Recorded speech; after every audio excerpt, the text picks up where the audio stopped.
بتعرف إنه في ناس بيستخدموا الشوفان لزيادة الوزن وناس تانية بيستخدموه لحرق الدهون، نفس الأكلة بس النتائج بالعكس تماما. طيب كيف بيصير هالشي؟ وليش الشوفان هو سر كتير من لاعبين كمال الأجسام؟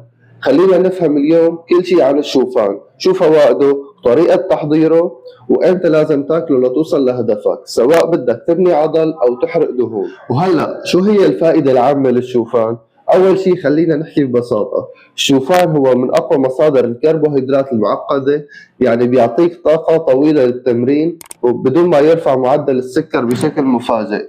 بضل السكر بمستوياته العادية، كمان غني بالألياف والبروتينات والمعادن، وهي الشغلات بتدعم نمو العضلات وتحافظ على الشبع لفترات طويلة. بس السؤال، كيف نفس الأكلة بتساعد على زيادة الوزن ممكن كمان تساعد على خسارة الوزن وحرق الدهون؟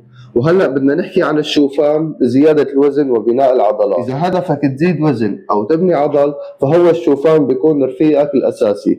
ليش؟ لأنه في سعرات معتدلة وسهل تضيف عليه سعرات إضافية. بتقدر تضيف عليه مثلا فول السوداني، موز، حليب، بروتين باودر. جرب مثلا هاي الوجبة الصباحية واعطيني رأيك. 4 معالق شوفان مع كوب حليب وموزة وملعقة عسل وملعقة زبدة فول السوداني. هاي الوجبة فيها طاقة مجنونة، بتدعم زيادة الكتلة العضلية بدون دهون زيادة. بس انتبه للتوقيت، مهم تاخده قبل التمرين بساعتين أو بعده مباشرة حسب نظامك الغذائي.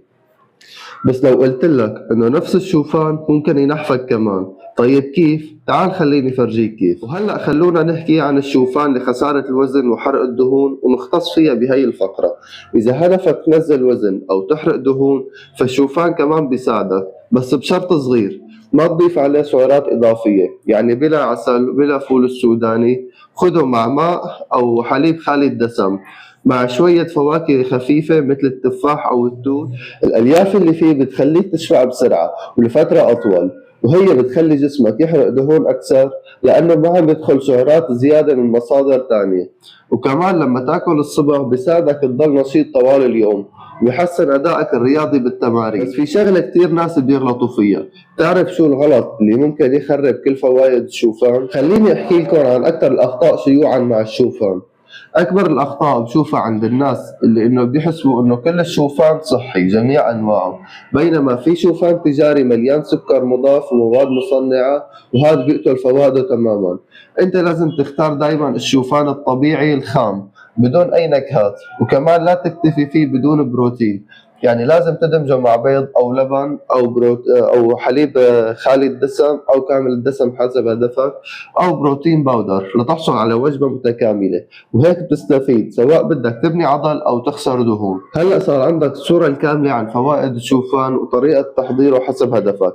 اكتب لي بالتعليقات بدك تستخدم الشوفان لزيادة الوزن أو حرق الدهون، وبدي أشوف مين منكم راح يجرب وصفة اليوم ويكتب لي النتيجة بعد أسبوع واحد من التجريب بس. ولا تنسى إذا بدك برنامج تدريبي أو تغذية مخصص إلك شخصياً تواصل معي على الانستا، الرابط موجود بالوصف وأول تعليق مثبت.